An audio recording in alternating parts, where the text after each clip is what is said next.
You know, I have no idea why this has been so difficult. I think I'm on about take 20. I'm Trace Kerr, and my book baby, The Names We Take, comes out on May 19th. Since we're all staying at home, I thought I would hop on here and record myself doing some reading from the book. The Names We Take is about identity and impossible choices and found families, and that bond between people who maybe wouldn't even have interacted together before something terrible happens. The idea of who are you when everyone you've known is gone was something that I wanted to explore when I was thinking about writing the story back in 2015. When The Names We Take starts, it's a year after a virus has wiped the slate clean. And there are people left, but society is broken, and Pip, our main character, is trying to find ways to do more than just survive. And when she accidentally rescues Iris, a young girl, they kind of get their lives tied together. And in the scene that I'm going to read here, Pip and Iris have spent the night not in Pip's normal home because of an emergency, and they need to resupply. So they're going to break into a grocery store, an abandoned grocery store, and get what they need. Okay, so let's read. They pushed through the jagged, chopped-off pieces of the pharmacy's security gate. Pills of every size scattered the floor like colorful sprinkles. Pip quietly cheered when she located a small cabinet full of penicillin while digging through the chaos. She popped the top of the closest bottle, dry-swallowed 2 pills, and stuffed the bottle into her pocket. She dumped the rest into her pack. Even if she didn't need them all, antibiotics would make for valuable trading if they ran into other people. Pip grabbed a few inhalers and other various drugs that seemed like they might be good in an emergency. When the empty spaces in her pack were about half full, she cinched the top. Let's check the back. Keeping to the rear of the store, they worked their way towards the oversized double doors of the stockroom. Pip peeked through a wavy plastic window in the door and was pleased to see nothing but darkness.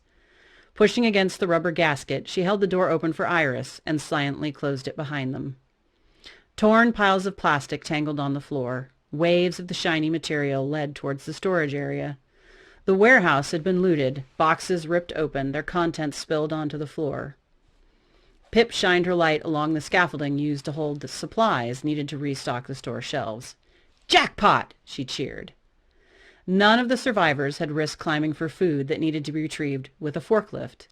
The nearest boxes were 20 feet off the ground and held bags of chips. Pip passed them by. Iris trailed behind, wistfully reading the brands. Pringles, Pip, and Ruffles. I'd kill for a potato chip, Iris groaned. I'd kill for a cheesecake. Think they've got a box of those? Gummy bears. Pip shined her light on Iris. She'd clasped her hands together, gazing with rapture at cases of rainbow-colored candy bears. Pip soaked for a moment in Iris's innocent wonder. Flipping open her pocket knife, she jumped as high as she could and slashed at the closest box. A rainbow of gummies tumbled out of their packaging. Iris danced into the sugary rain, catching bears and stuffing them into her pockets. Snagging a few uncut bags, Pip slipped them into her pack as a surprise for later. Iris tucked a bear under her bandana and chewed with delight. All right, you, enough of the junk food. Soup and powdered potatoes over this way. She steered Iris away from the candy. Iris reached longingly towards the gummy bears like an overdramatic B-movie heroine and grinned at her own silliness. The soup cans were right there for the taking. Pip swallowed nervously as she gauged their height at 15 feet off the concrete floor. The steel scaffolding was designed for strength. She wasn't worried about it holding her weight. It was the lack of handholds that made her wary. I can climb it, Iris said. Of course you can, but I know what kind of food we're looking for. Pip shrugged out of her pack, made sure the knife was secure in her back pocket, and rolled over a beer keg as a boost. The metal barrel was full of liquid and sturdy enough to balance on while she figured out where to put her hands. There wasn't a clear spot on the shelf above. She shoved hard at a box and managed to move it out of the way.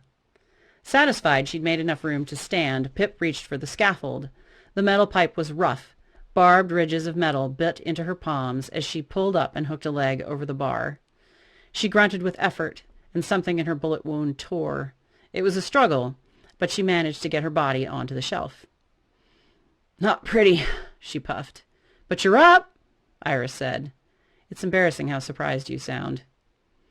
Pip cut plastic wrapping off of boxes, then tossed cans and packages to Iris. They made a game of it, with Pip faking throws and Iris pretending to fumble almost every can.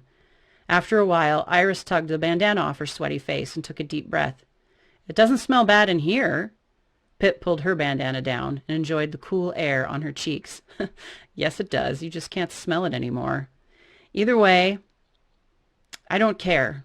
Iris looked around. "What is it?" "Bathroom," Iris said.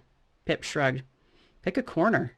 "Ugh, there's a bathroom right back there. I saw it when we came in." Iris turned to go. "Wait!" Pip looked over the edge and knew it was too far to jump. "Wait until I get down." Iris swept the light back to the double doors with a determined look. "I'll be right back." "Wait!" Iris jogged to the entrance of the storeroom and then went around a corner, unthinkingly taking the light. She left Pip up in the air in the dark. I guess even if we have to be stuck in our houses, me in my studio and you in your living room, we can still support artists and writers by buying books from our independent bookstores and supporting other debut authors that are coming out this year, because it's a rough place out there, and I think we all need some place to hide. And for me, I don't know about you, but that's my studio, and that's in books. So hope you enjoyed it. Bye.